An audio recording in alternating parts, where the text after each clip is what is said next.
getting into pubs when I was 12, 13, and after that I was getting in with the wrong crowd, and then 15, just before I was 15, I found heroin. Episode 5 of the Sober Session podcast, on the front line, and today's guest. No, don't worry, we'll keep it. We've got Cath as our guest and Ellie as the co-host. Hello. And today's episode is sponsored by the Wick Foundation, our caps, our merch. But yeah, hello and welcome, Cath. Thank you for inviting me. I'm good. Please. How are you after seeing me? Oh God, yeah, it's going to be a fun podcast. Buzzing. Can't wait to meet you again after today. Can't wait. So yeah, just introduce yourself. Obviously, tell everyone who you are, what you do, and yeah, we'll just take it from there. So my name's Cath Doyle. I am harm reduction lead for Liverpool. I work alongside drug and alcohol services and also for the Hep C Trust, and reaching out to people who are often forgot about and left behind, people with very complex needs and struggling with mental health. I too have been there myself. I am almost 32 years heroin free and coming up to 6 years methadone free. Amazing. That's boss, that is boss, honestly. I say it like that, it seems like it was like yesterday. Yeah. Does it? That's me. Yeah. It's like, yeah. So take us back from the beginning then, like, just where it all started, began, like, what was your childhood like, where you grew up and things, and how was it? It was like when you were 15, wasn't it? When you first was it heroin, was it, and stuff like that? So yeah. I started off very young, smoking hash from the age of 9. Had a lot of childhood trauma, and then after the trauma, just feeling like I didn't really have a place in the world and didn't really belong. And then it was out with my mates and drinking and getting into pubs when I was 12, 13, and after that I was getting in with the wrong crowd, and then 15, just before I was 15, I found heroin, which silenced a lot of what was going on in my mind. That was my drug of choice back then. Yeah. That actually worked for me. Where did that come from? Was it like, I'm presuming like a local drug dealer? Was it rife back then? Like, how long are we talking? Yeah, I was going to ask that. How do you get hold of that at the age of 15? On my doorstep. Oh, really? What? Yeah. So it was, when I was younger, it was everywhere. Yeah. And then if they didn't have none, I'd literally walk over to where the shops are by mine and walk like 100 yards. And then there was someone else. Because I remember, did you grow up like round Everton ways and stuff like that? So I'm from between West Derby and Huyton. Because we watched the programme ages ago, didn't we? And funnily enough, I won't say where it is, but it's like where my mum lives at the minute. But it was like an epicentre of like heroin. There was just like houses with just people in it, and they were just taking heroin. So ours was Achazole Avenue. Achazole. And then it was Smackazole.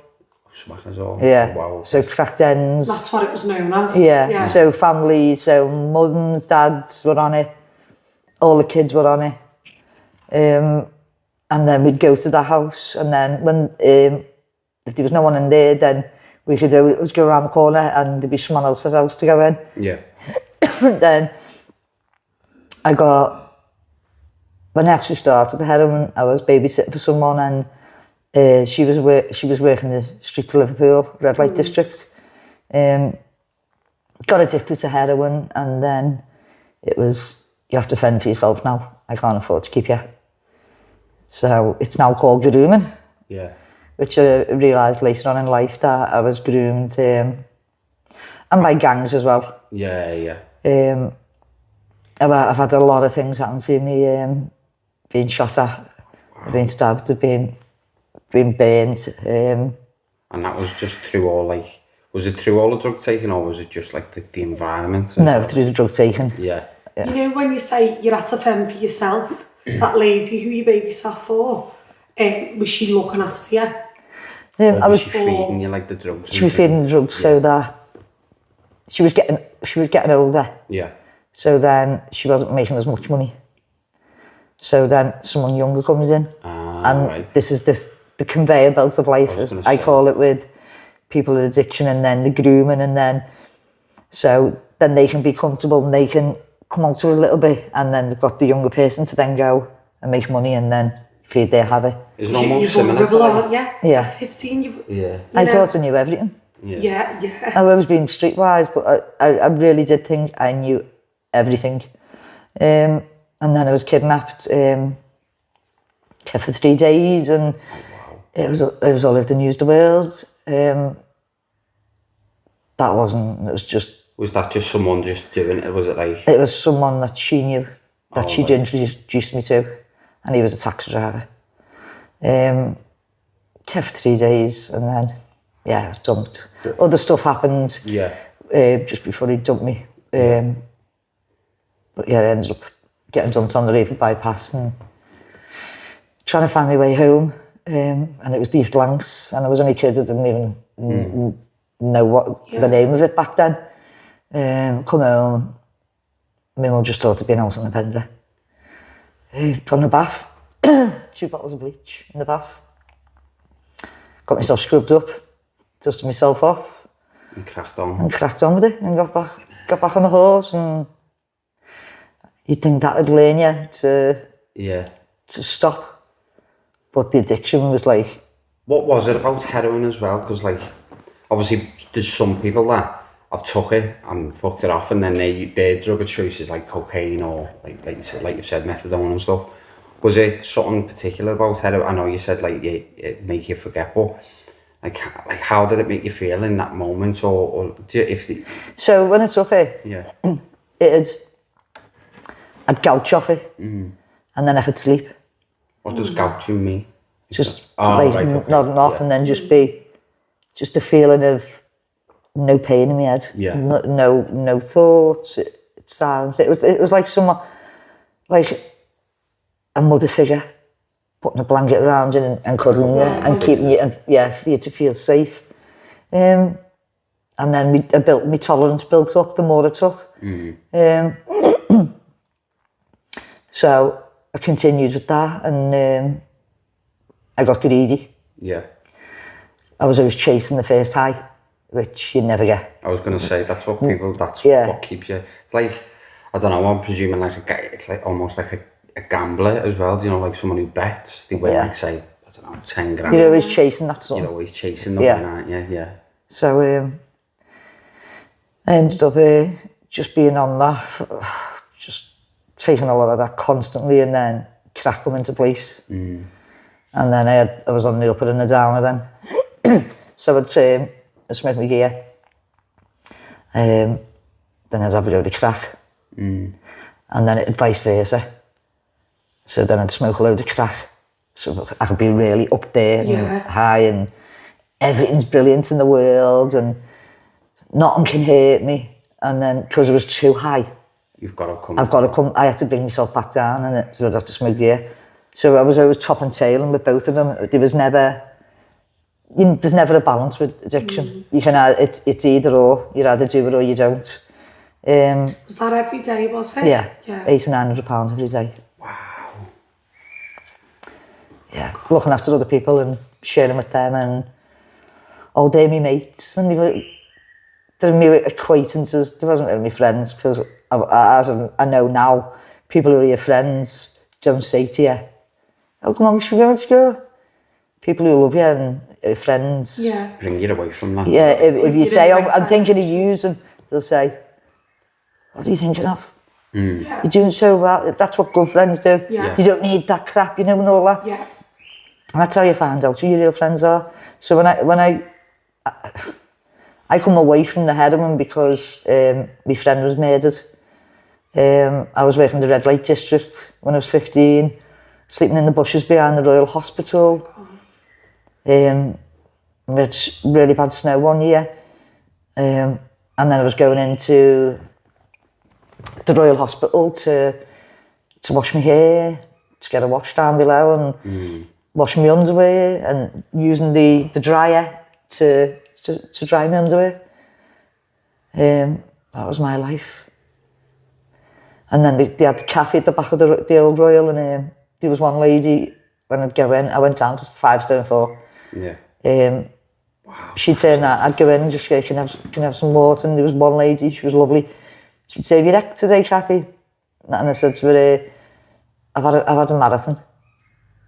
Which is the chocolate bar. Yeah, Snicker. I was thinking, what's a marathon? I was thinking then, Yeah. Did you marathon. think she meant to run? I didn't know whether you were using it as like a slang word. yeah, slang word or a phrase. So that I'd have half a bar of marathon. Right. Keep your glucose levels up, and just so I had something in my stomach. Yeah. So I remember going in, I said, yeah, I've had a marathon. She went to me, oh, don't be daft, come and sit down.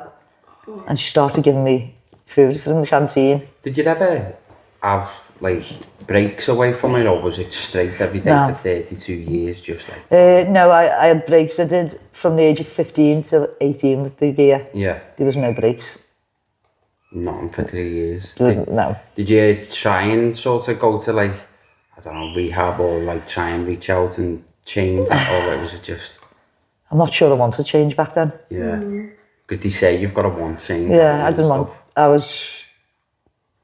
When I was on the streets, I've always been streetwise. Yeah. Learned behaviours, didn't think there was anything wrong.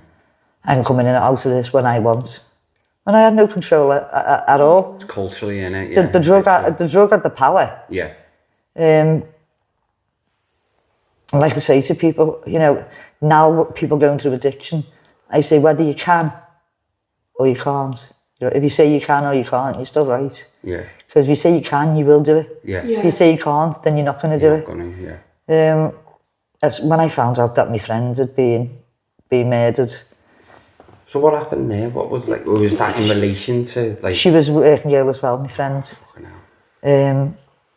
She was in her 20s and she was dumped on the road for bypass. My aunt's come down the path, my mum's sister, and she said, have you heard of what's happened to so and so? And I was like, what do you mean?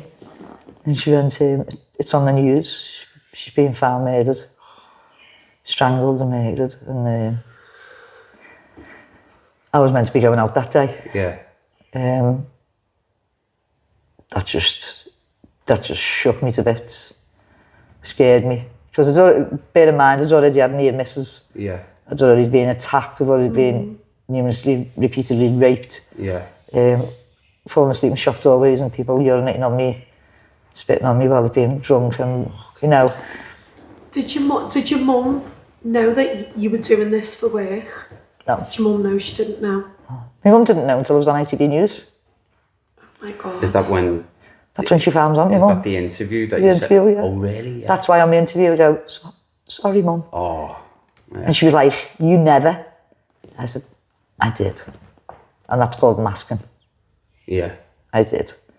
And then I got diagnosed when I was 43, 44 with ADHD and autism. And then I realised like the learned behaviours. And when I was little, you know, when you're little you want to be older, but then when you're older you want to be younger again. Yeah. I always wanted to be older. Yeah. I thought I was the bee's knees. I was always well ahead of me years. Yeah. And that's why I was with me. But it's just madness, absolute madness I thought I could control it when I couldn't. It had control of me. Yeah, yeah. And my mum took me to the doctors and she said, my daughter needs help. She sat there like this. He went, what does she need help with? She went, go on, you tell him. And just turned away from me. And he went, what seems to be the problem? I said, I need some help with addiction. And he went, right, okay, what is it you're taking? And I went, heroin. And he went, this is not something that I can deal with. So what I'm going to do is I'm going to send a referral on to Hope Street. This is where the Mersey model was created for Liverpool. Yeah. Went there, I got prescribed methadone, heroin substitute. And then I was addicted to the methadone from the age of 18 till I was 44. Oh, really? So I'd gone from 30 mils of methadone a day to drinking 800 to 900 a day.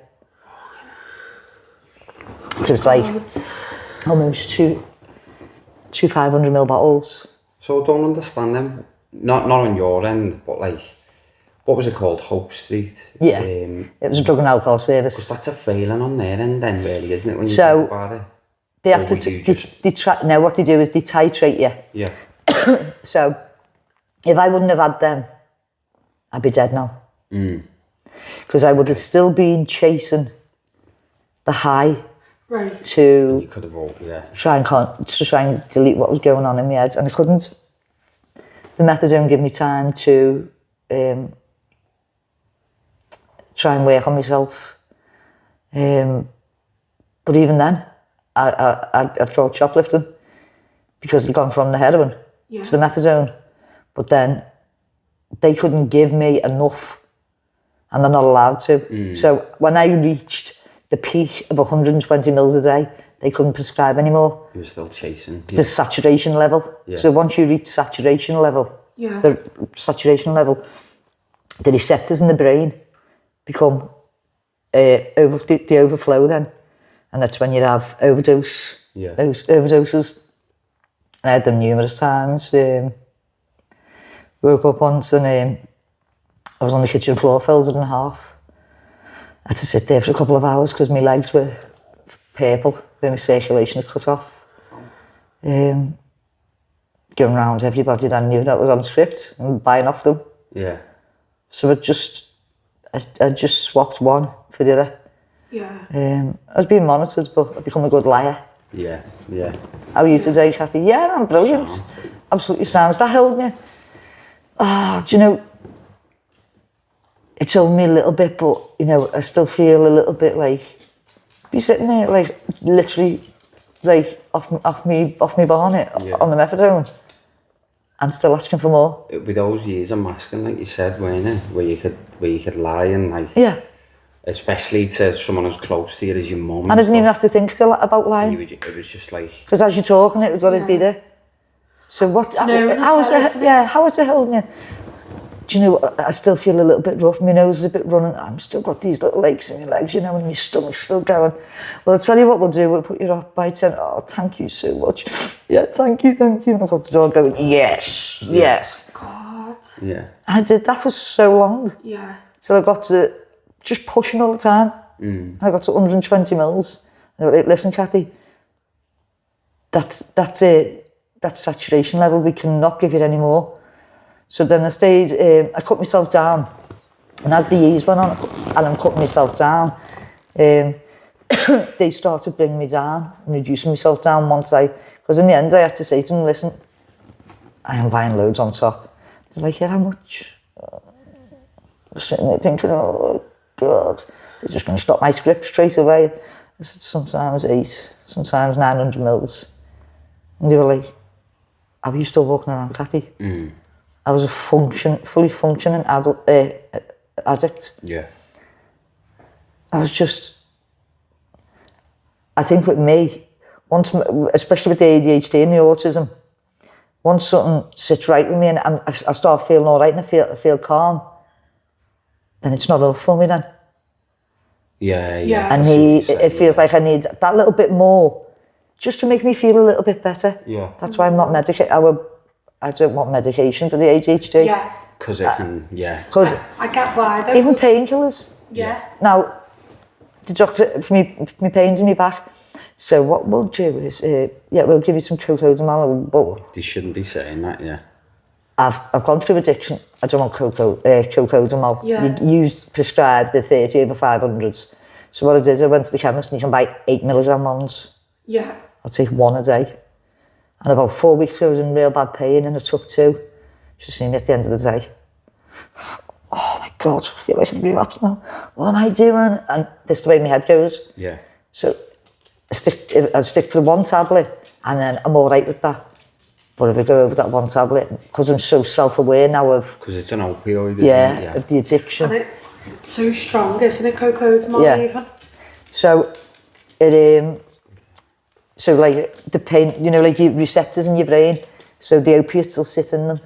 So with an overdose, I do the naloxone as well and train people in an overdose. We have, say for instance, they look like little like cups sitting in the brain, and there's loads of them. And then once the opiates go in, they fill these egg cups, and the more you take, so then it'll overflow. Once it's overflown, then that's when people overdose. Yeah. So that's like it's like drowning receptors. So when the naloxone's given, the naloxone comes in and it'll get right into the receptors, receptors, and flush it all out. But the opiates are still flushing around the brain. So that's when I've saved 4 people's lives. Wow, oh my God. That's amazing. With the naloxone,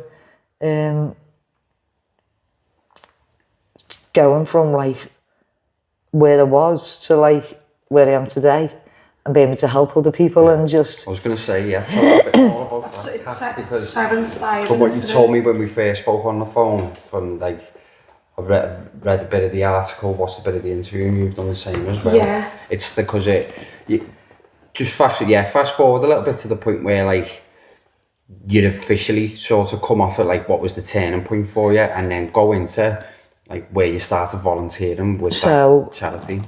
The methadone. So I had twins 10 years ago, a little boy and a girl, and they were born nearly 3 months prem. My little girl passed when she was 6.5 days old. Okay, and then, but I still had my little boy to look after. Yeah. And then when I was on the ward, and it was like the stigma around people who struggle with addiction, it was disgusting. Yeah. Absolutely disgusting. I turned around and said to them, I said, is it a street drug? And she was like, no. I said, so who prescribed me? She went, yeah, it's prescribed by a doctor. I said, so why is the stigma with that? I said, and why is the stigma with other people who use? I said, I don't get it, because they're coming to you for help, and when they're coming for help and they have a child and come into the hospital, the stigma's still there. It was an attitude. So we had my twins, and my little girl had passed away, and then my little boy, he got to like 9 weeks old, and it was time to bring him home. And then social services, well, we need to check the house. Bear in mind, I've got a son who's nearly 25. You know what I mean? He was 15 when he had the twins. Social services, we need to check this. We need to check that. Do what you want. So, we'll have to get a new boiler fitted because that one's not suitable. I said, well, you can do what you want. Get a boiler fitted. So we've got a new boiler fitted. Oh, now he's allowed to. You can bring him home now. Brought him home, still being monitored. You'd have to wake him up every hour for a feed because he was so prem. So I stuck to it, I did what they said, and he started getting bigger and stuff. And then I went through a bad stage when he got to 4. Me and his dad split up because of stuff I can't, like... Oh, of course. Yeah. And we split up, and I was struggling badly with my mental health. Yeah. And then I had a 4-year-old to look after, and my eldest son was trying to help, got my mum over the road, and I just thought, you know what, I've had enough of this now. Yeah. Had enough of it. Then we goes into lockdown. So then it was like prescriptions just sent to the chemist. Go to the chemist, like 2 metres distance, whatever, and all that. And it was just that repetitive, same thing over and over and over again. Yeah. So I started to cut myself down. I got down to 7 mils, and my nan, before she died, she said, I want to see you coming off that girl. So I set myself a goal, and it was the 10th, my nan's anniversary was the 10th of January. So I set that goal. And then the 7th of January, I got up, went into my lockbox, and I thought, I'm done. Yeah. Didn't even take it that day. bear in mind I'd always been taking some out, putting a bit in the toilet, throwing it away. Yeah. Under medical supervision, I told me key workers exactly what I was doing. I'm doing a blind reduction to myself. Reverse psychology on myself, tricking my brain into believing that it was like, getting the same amount. Got down, when I was on that, got to 7 mils and then that was it. Yeah. Done. It's almost like a positive reinforcement thing, isn't it? Because I believe if we can think negative, we can think positive. So again, it's like that reverse psychology thing, isn't it? Yeah. But it was looking at it right. And I remember looking at it and I thought, say that's it, and I thought, and I went, Cathy, you're having a laugh. Especially that hasn't got arms and legs. It hasn't got a brain, it can't answer me back. Yeah. But that's got so much control over me. Yeah. So it sits it down the toilet, wrote F off on the bottle. Yeah. Boss. And then packed in. Coming out of that.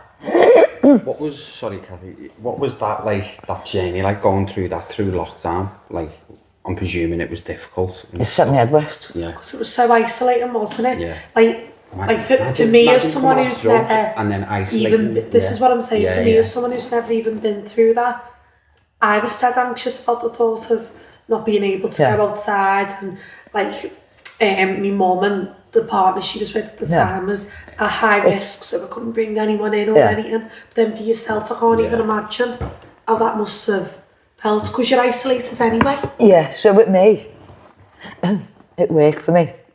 Right. It gave me time to actually be on my own. Yeah. I was always with loads of people. I had to have madness around me. Because they say to step up, like, to distract myself from myself, I had to have that madness. It's mad, isn't it? Yeah. Do you know, it was like, I was having to be out with people and be doing stupid stuff and to feeling at one, and it's like ADHD as well. Yeah. Always You've got to have searching for chaos going on. a dopamine kick, and then an adrenaline kick, and if you got them both together, it's like it was boss. Explosive. It was crazy, and that's what I was always searching for. So then going into lockdown and sitting on the step writing poetry, like a journal. I never knew that part of myself. Going in the kitchen and singing. Didn't know I could sing. Got 2,000 followers on Star Maker. Oh my God, boss! Oh yeah. Like, oh my God. I think I saw a video of it actually with Brian, like months before it started. I think it was like last year I saw it, and I'm pretty sure I commented on the video. Yeah, I forget what it was. I was singing. You were like outside Primark or something. Oh like yeah. That, yeah. And I was like, so I was singing, and I'm still waiting to hear from UK Voice. Oh really? I had a Zoom call with them and sang. So I'm still waiting. Yeah. Nice. I haven't been to the choir for a while. There's the choir with no name, which is the Quaker building in town for people who are often looked down on by society. Brilliant. Maisie, she runs that. Everyone comes together, has a good sing, and I hadn't been for about 2 years, and I went a few weeks ago, and I heard, oh my God, here she is, she's back. And Maisie was like, Cathy! And I thought, I just needed to see everyone again, just to let you know, I am okay. Yeah. It's not like you've done anything wrong. Cathy's just like, still finding herself. Yeah, and that's okay. Yeah. That is absolutely and like volunteering, and I did that for 2 years with the Drug and Alcohol Service. God, you're making me well. I think back and I'm just like, the past 4 years for me, it's just been like, 2022, because I lost my cousin. Bloody hell, I need to give you that hug, lad. I lost my cousin only 2022, and she was struggling with addiction herself. Yeah. And she got a gastric sleeve to Turkey and come home and complaining of pains. She was 43 on the 3rd of November 2022, and she died the 10th of November 2022. And then I lost my cousin Pamela. She struggled with addiction. So I'm going into the Drug and Alcohol Service to help others to for me, it was never about, oh, look what I can do. I'm going to change the world. Yeah. It was me going in saying to people, do you know what? It's okay not to be okay. Yeah. I'm not okay every single day. People with millions of pounds are not okay every single day. Yeah. And I went in and I love it. Yeah. I did 2 years with them, and I paid for it all myself, taxis there and back because I couldn't get the bus. Because I was still new to being in a world of like off drugs. Off drugs. Yeah, absolutely. So it's like from everything being silent because of the drugs to then getting on the bus and you're in because the ADHD and the autism, 6 and 7 conversations going on at once. I'm getting home and I'm like, it's all remembering conversations everyone's had and then thinking, stuff. I've missed something what they were talking about. They must have been really getting to a bad time. Oh, did you hear that fella? Oh my God, he's gone about to shoot. Oh my God, there's a hole in him. Oh my God. And then his mum's not well.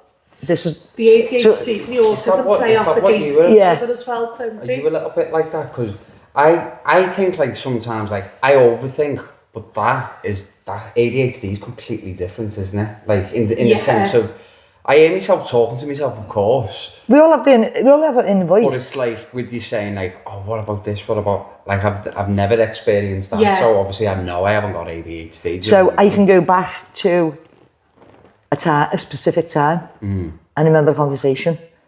So when I remember one fella's conversation, and then I'm thinking, oh my God, but why didn't he get on to what he was saying? I should have said something then. And then it makes you he was really struggling then, you know, and it goes from being this big to this big. You're a bit like that, aren't you? Yeah. And then, like that. Oh my God, I remember that look they give me. Oh my God, why didn't I stop talking then? They must have been feeling a certain way about me. Yeah. I need to phone them up and tell them I'm sorry. Yeah.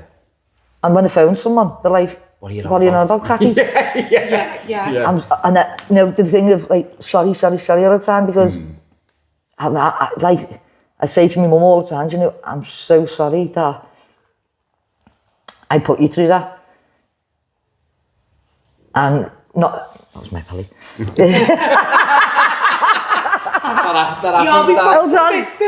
I'll tell you what it was. Had a foot-long tuna and cheese, Subway, crispy onions. Should we get one? Yeah, we get one. So I did my 2 years, right? It flew by. And then I had people in the services who noticed me. Yeah. And I had one fella and he said to me, he'd been through addiction himself, and he went to me, I know something you'd be good at. And I was thinking, I'm not really good at nothing. I went, what's that? And he went, I'm going to put you in touch with George Charlton. Right, okay, who's that? He went, it's for naloxone. It brings people, it can save people's lives, and as soon as I heard the word save people's lives, I'll do that. So I did that. God, I must have got about 2,000 naloxone kits out onto the streets. Still got to do Brian, still got to train his team again. I had trained them before, but I still need to. And then I did Action for Homeless to train them up. And this was at the start of your journey, volunteering, getting out. Volunteered for 2 years. I was at the front welcoming people when they come through the doors. Do you want a cup of tea? Do you want biscuits? Then we'd done like toast and stuff at the time. Then it was hammering Facebook. Anyone's got any clothes that you don't want? You know, winter's coming going to get me. I'm bossing people around, getting your wardrobes because I'm sure there's stuff you don't need, you know, and all that. And then I got clothes in there, and they got told off, Cathy, we've got too many clothes in here, because they were just like you can never have a rail, and they were piled up. And then the people coming in then, rather than them being on the mind of like, oh, we're coming in to get the script, we're going to have to see the doctor. It was any tracky bottoms, any trainees. Yeah. And people loved coming in. It was just like something different for them. And then just talking to them. And rather than talking about addiction, and it was just like, what's your name? It's that conversation. Yeah. And you know, they expect you to be like, what are you taking? How much are you taking a day? Yeah. Who are you using? It was, so what do you like doing? What do you like about yourself? Not really much. Who do you listen to? What music? What singers do you listen to? I like a bit of Eminem. I'm Slim Shady, yes, I'm definitely. And there's someone else. Someone else said something to me. She was like, do you know what I mean? It's only a place that we should know, isn't it? We've been struggling with addiction. Somewhere only we know. Bit of Keane. Yeah. And that's how it started. It was like, so you don't like nothing about yourself, but you're good at music. You know your music. You know the words off by heart. Write a few things down for us when you go home. Bit of poetry. Describe your addiction to me. How it's consuming you. What would you like to see happen? And it was just like... It's almost like a Pandora's box. Yeah. And I was like I say to people, right, never think you're not good, don't ever think you're not good enough, because you are. You can be at your lowest point and you're still worth it. No one's, and I've seen it on the streets, and it's like walking past people and then in the doorway, and it's like, as they go past on it, I say, do you know what? No one is ever too far gone. No. I'd given up on myself. I'd totally given up on myself. Now someone saw something in me and gave me a chance. And with what that one person seeing something in you, when you don't really see much in yourself, I was done. Yeah. I prayed not to be here. Yeah. I prayed, literally sat on the window ledge and prayed for God to take me, because I'd had enough. Yeah. I was like, literally just like consumed. I didn't see any other way out. I didn't know there was any other way out. And there was no point in people telling me that there was a way out, because I was in addiction. So I wouldn't have took all that information in anyway. So to come out of it and just say to people now, do you know what? There's a way out. But I tell you, it's not gonna be easy. Because you don't just take someone who's been through addiction and go, oh, there you go, there's your medicine gone now. And Cathy's back and Cathy's all right. It's everything to you know what? Here, isn't it? Yeah. The way you bring because Cathy wasn't okay. Yeah. What led Cathy to have that? Let's talk about that. Let's talk about doctors not asking when people go into surgeries struggling with addiction. Let's ask about how the childhood was. Yeah. Have they had any trauma? Let's strip it back. Yeah. See my granddad when I was about 8. Being wheeled out and he'd already passed. Yeah. Trigger 1. Physical trauma from very young, which I can't speak about. Very, very young. There's trigger 2. So, one of my mates reached out on Facebook. Lovely, lovely girl. And it's been years and years. And she said, so proud of you, Cathy. She went, I never knew you were struggling with addiction. I went, listen, girl, I was smoking heroin in the toilets in school. Wow. And she was like, Cathy, I didn't know. We all looked up to you. You were like everything to us. If we needed something, you were there. We didn't see that you had stuff going on. Autism. Masking. Yeah. You say to me quite a bit, don't you, like how women can mask autism really, really well, and it's a known thing, isn't it? Yeah. I'm only just learning now. Like, I work from hostels and stuff, and I'm talking about people with really complex needs and big fellas. Yeah. And I go in, I think I'm fucking 7 foot tall, you know. Yeah. I'm only 5'4". Yeah. And there's these huge fellas, and they're like, and I'm just like, oh my God. And people say, I don't know how you do that. And I'm just like, do you know, people are just people. Yeah. Yeah. Meeting people where they're at. Let's not talk about how we want to see them in 12 months or even 6 months. Yeah. Let's get on a level. Because we're not even there yet. Because you know what? Yesterday is history. Tomorrow's still a mystery. Yeah. Today is a gift. That's why we call it the present. I love that saying. You can't plan for next week. Yeah, you can't. Nobody can plan. You can have 10 grand saved up in the bank and say, I'm going there next Friday, right? And then something could happen on the Thursday. All your money is But you've already planned for that. Yeah. So do you know what I'll do? I plan for today, in the here and now. Yeah. Not in an hour's time. Not in 2 hours' time. So I can think I'm going, do you know what, I'll go home and I'm going to do this. I'm going to do that. And I guarantee I'll be driving home and then something else will come in my head and I think, oh, I'll do that. And by the time I get home, right, all I'm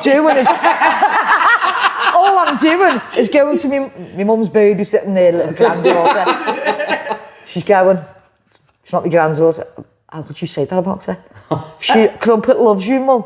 That's your granddaughter. That's your... I say that to my mum about it. Yeah. That's She's it. going, no, it's not my granddaughter. She's a dog, Cathy. And I go, how can you say that about our Crumpet? So I can plan on doing all this stuff, right? And I go home, yeah, I'll do this. I've got washing machine. That I washed yesterday, I'm going to have to wash it again because I forgot about it. Me, yeah, I'm like that.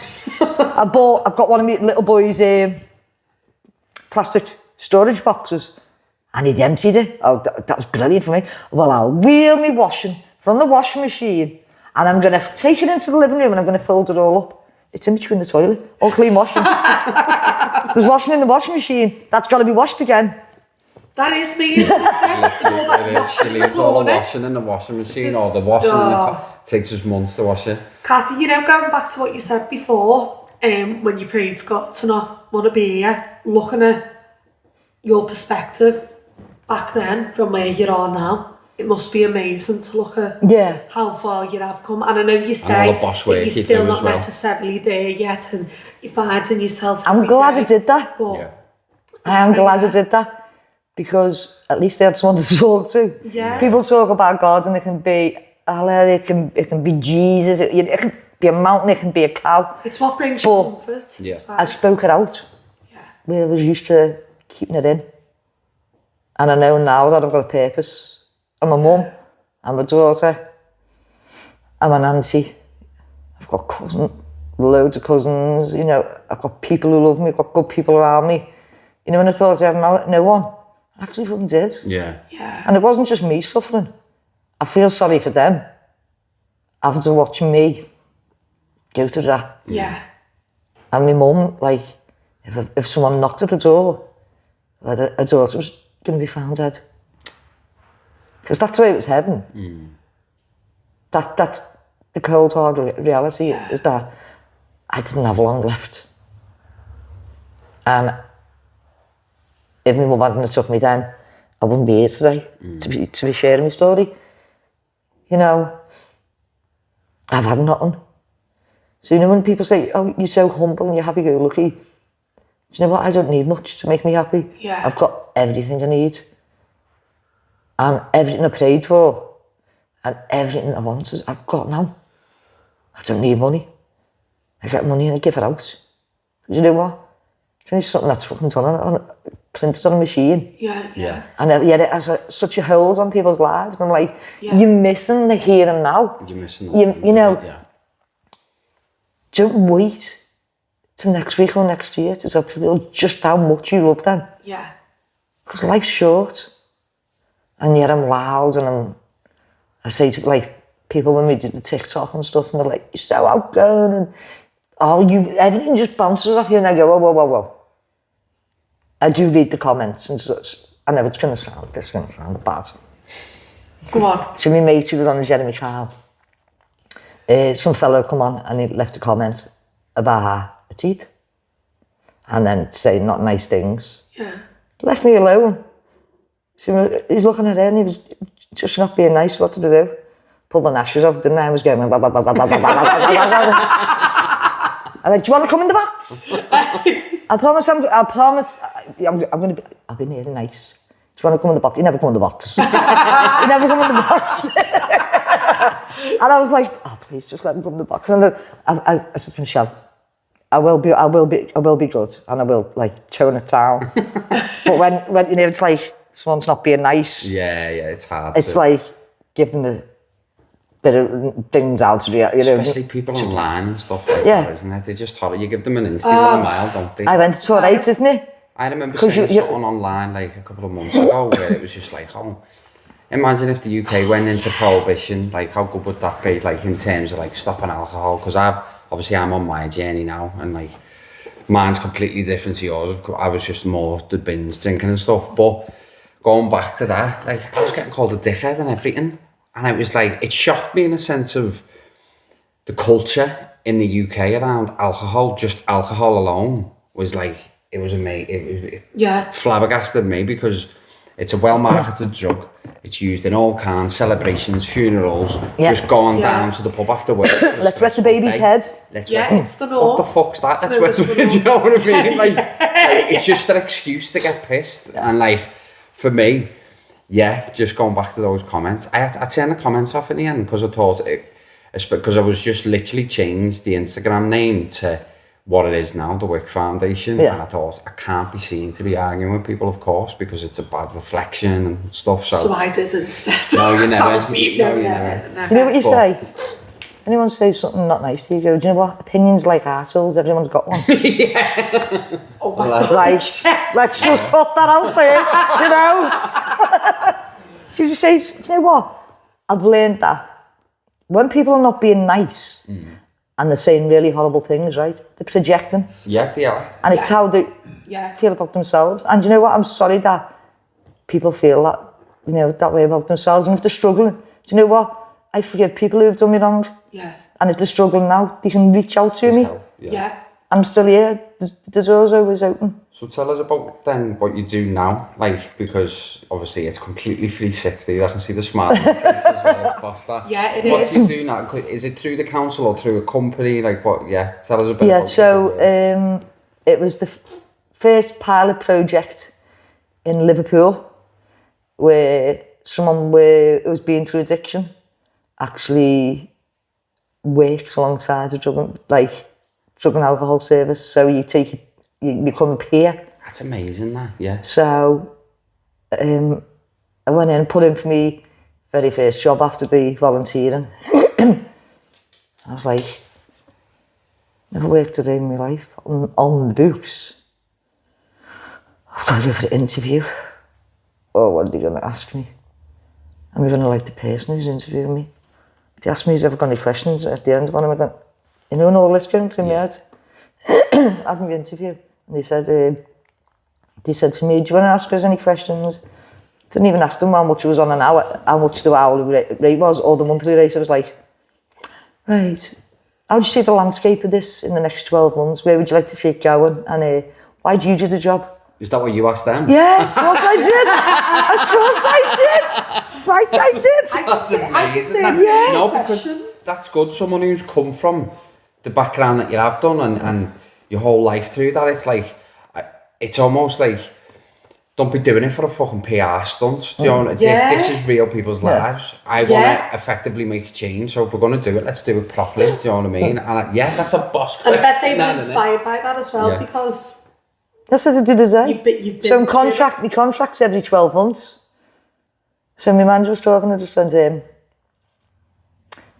So where do you see this in like the next 10 months? He went, Cathy! I'm like, God, Cathy, come on. I'm sitting there like this, and he went, let's just see how things go. You'll keep. I don't know, because I'd done it last year. I'd done exactly the same thing last year. And his head must be just like cabbage with me, going on and on and on. And I'm just like, oh. So I'm Liverpool Harm Reduction lead, peer lead. So for the Hep C Trust. I also work alongside hostels. And as harm reduction lead, so helping people make better informed choices. So we can't stop people using drugs, we can't stop people injecting themselves, but I can give them knowledge on safer injecting. I give them clear needles, make sure they've got everything they need to inject safer. Legs, lives, limbs. If they're struggling with the amount they're taking, let's do a bit of reverse psychology and how to cut back. Because there's that way with alcohol too, you know. Under medical supervision. So if you're used to drinking a litre, you can take 10 mils out. Throw it away and put 10 mils of lemonade in. You know. Oh my God, yeah. So you're already very, very slowly, even though your recovery journey is like this, and your detox is like this, but it's about aligning yourself back and bringing yourself back in. So where you and your reality is so far apart. I was so far apart. I was on Timbuktu. My vessel was down here, but I was on Timbuktu, and just doing it very slowly because the book, the hair and the tortoise, the hair rushes and rushes and rushes, and gets to the finish line last. Tortoise takes its time and just trots on and slowly and just, I'm a bit of a dilly-dally now.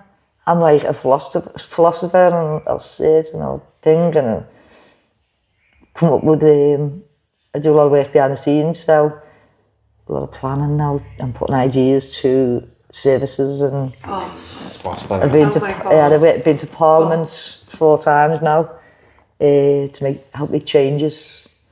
So, and I went to Parliament and that's really great. How do you think you could see this going in the next 12 months? And he was like, well, really, we can do it. And at the end of it, you see me on the stage and I went, hiya, my name's Cath Doyle and I'm only covering an addict. And I just seen him go. I said, yeah, that's me. And I said, so do me a favour at the end of it, after my speech and everything. I said, do me a favour, the next time you see someone who's on the street or you see someone coming into a service and asking for help and they're struggling with addiction, please remember me. Yeah. That anybody can change. Given the right support and the right help, anything is possible. Yeah. It's not impossible. Because if you're saying it's impossible, you're going to keep doing that. And you're going to make excuses time and time after again. If you're struggling with addiction or you're struggling with alcohol, right? You relapse, right? Well, let's write it down. What led up to the relapse? Well, someone phoned me up and said they were going to the pub. And he said, just come, it's only a couple of drinks. And then some music, when you got the pub, right, and you're with your mates and you're all happy and you're all excited, right? And then the music goes on and you're like, yeah. You thought a track goes and you forget everything that you've put in place and then you lapse. Yeah. Relapse is when you're just doing it constantly and making the same mistake again. So people on like a smaller scale actually relapse, if that makes sense. So if you're doing it over a weekend, I'm not going to do it no more, and then you go out, but because it's so normalised now, cocaine and... You've already thought it. It's mad that, innit? You've already planned it, because you know what? Because if you think about it, right, someone says to you, right, you're on the Monday, come out on Saturday, we'll just have 2 and we'll just get straight off. You're thinking, you're ready, I can do that. Well, it's only 2, and you're planning. You've already made the choice. Yeah. So now if anyone asks me, what are you doing on Saturday? I'm taking the little boy to football. We'll come out after that. I've got my puppy. And my eldest lad, my little boy's with his dad. Yeah. You've already set your intentions. So I'd rather do my washing and I go and my mate's TikTok live and we have a laugh. And I'm struggling. She sends me a little message every morning. And we answer each other, hey, bitch! And I'm like, And that, you know, just that interaction of like, it kicks me off for the day. Yeah. You know, just that, like, and then someone else, she rang me earlier and said, I was thinking, what's that noise on my phone? And it was my phone. And I thought, another group? I think, what is this? And someone had relapsed. She went, hi, Cath. I went, you all right, girls? Yeah. And then, bing, someone else come into, and I could just see the top of someone's head. So I went, who's dying? She mentioned her name. And Michelle went, all right, if I speak to Cathy about what's happened? Yeah. I've relapsed. All right, okay. Did you have a nice night, though? She must have been thinking, what? She probably thought you were going to kick off or something. Yeah. Well, I said, what happens? I said, you planned, someone, you know, you asked you to go out and you planned it and stuff. I said, so what will you do next time, girl? She must have been expecting this big rant from me. I said, so next time someone asks you out and certain people, she'll say, do you know what, I'm going to stay in. And that's it. Just change it. Yeah. Flip the script. That's just made me think about what you were saying before. You know, you don't think about yesterday, you don't think about tomorrow, you think about the present moment. And it's that act, isn't it, of getting them back. She's obviously thought, oh my God, what's she going to say to me straight away? And you've gone, yeah, all right. Anyway, what are you up to? It's bringing them back to the present, isn't it? Because she'd probably worked herself up. I know for me, she probably worked herself up that much, right? I'm expecting, you know. Yeah. Now, do you know what it happens? I said to her, do you think I got to where I am by just stopping like that. By not relapsing. I said, because girl, I got you 9 times, and I tell you what, I fucking lost count after that. Yeah. I couldn't tell you how many times that I tried, or contemplated, pre-contemplation. Yeah. So the thought was there, but then there's actually doing it, and it goes around a circle. Yeah. Pre-contemplation, contemplation, acting, and doing it. Yeah. Was always there with me. I just didn't, I went consistent, and that's where the lapse was, and there was no bridge. Yeah. To keep getting myself. I said, eat, sleep, rehearse, repeat. So today you've had a good day. You just copy it to tomorrow. Yeah. So would you say it's like changing your behaviour then? Cognitive behavioural therapy. Yeah. So I've had hypnotherapy, psychotherapy, cognitive behavioural therapy, been through RASA, been through counsellors, the whole system. Yeah. That didn't really make much sense back then with the madness. But it has today, so thank you very much for that. I did remember a lot of it, even though I was going through hard times. I did. Yeah, so now going forward, I don't look at my past as, oh, poor me. So I don't want anyone to feel sorry for me because of where I've been in my past. Because you know what? It's made me who I am today. It's made me a strong woman. Yeah, I am a very strong woman, but you know what? Really strong people still fucking cry, and it's all right to cry. It makes you a strong person to cry. And rather than holding them tears, and you know what? Let them out. And sing and dance and just tell people you love them, because you know what? Life is short, but life is what we make it. So we can either get up in the morning and feel sorry for ourselves and lay in bed and do absolutely nothing, or we think, do you know what? There's someone taking the last breath right now. Yeah. Yeah. Someone's dying of cancer right now. Someone's saying goodbye to the fucking, to the parent, to mum or the dad, or, my Auntie Mary, the 11th of this month, it was a year, my Auntie Mary passed away with cancer. And then my other auntie, my mum's other sister, cancer's come back. So I've been going to the hospital with her, and I've been going to work, and I've been going on lives. But you know what? Life goes on. You can either stop still, right, and sob your heart out and block the world out, right, but it's not going to help. No. It's not going to help one bit. Feeling sorry for myself is not going to get me anywhere. I'll tell you what will get me, what gets me somewhere is getting up, showing up, being consistent, right? And if I ever feel really low, right, I take a good look around me and think, do you know what? I'm not on the streets anymore. Yeah. I'm not stuck in addiction anymore. I'm not getting spat on anymore. I'm not getting RAPED'd anymore. All that's gone. And yet it happened to me. But you know what? Thanks for the lessons. They're now my blessings. Because what doesn't kill you makes you stronger. And we do lose people along the way. And you know what? No one stays forever. All we've got is now, and telling the people that you love them right now. Strangers on the street. Look, your hair looks gorgeous today. You've got beautiful eyes. You've got a really happy face and a really beautiful aura. Just something as simple as speaking can change someone's day. Yeah. I know when I've gone to work and I felt really crap and that made me feel all giddy, that. It's like, do you know what I mean? Yeah, it's nice though. You should be proud of yourself. You should be proud of yourself. Yeah. Why aren't we telling each other that we're proud of each other? It's so right, yeah. Do you know what I mean? Yeah. It's like,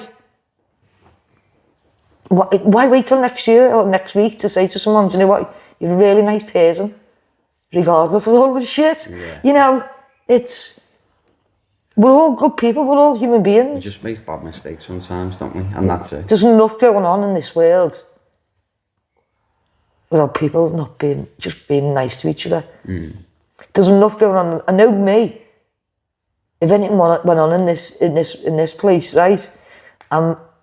We could lose our lives. Of course, I'm going to disappear to another place, to another country, because then with my kids and my family and people I love, I'll get a boat. Yeah. Cathy's Ark. I'll put everyone on. Yeah, of course I would. Of course I would. Because if you run from something that's so bad, right, to try and find something that's a bit of peace, of course you're going to do it. Yeah. You're not going to stay in the same place and just accept it, are you? No. So people should be nicer to each other. Whether we're dark skinned, light skinned, purple, orange skinned. Absolutely. Yeah. Just be nice. It's nice to be important, but you know what? It's far more important to be nice. Yeah. And I'll end on that. I was just going to say, yeah, because that was such a boss ending. But listen, no. I've been in bed. Just listening to you, I have. That was amazing. Powerful. Thank you very much for coming and telling your story. You can be anything you want to be. Because if you can think it, and you can dream it, and you can vision it, then you can achieve it. Yeah. There's nothing out of sight. There's nothing that is out of reach. Nothing. And that just goes to show with my journey that everything I wanted and everything I thought was out of reach was actually there for the taking. Yeah. I just had to believe in myself and push myself into doing it. And if you can give that to one person each day. It only takes one person to believe in you. It's the domino effect. Yeah, it takes one person to believe in you. That's what I said on my thing a couple of weeks ago. Or one conversation. And but no, listen, thank you for coming on. He's just got on my knee. And he farted before. Did he? Yeah. Thank you for watching. Don't forget to like, follow, subscribe, all that caper. And what a boss episode. Thank you very much, Cath. Give him a follow. Right, done. Thank you, Cath. You like it? Oh my God. Oh, I want to give you a hug. That was just so inspiring. Oh.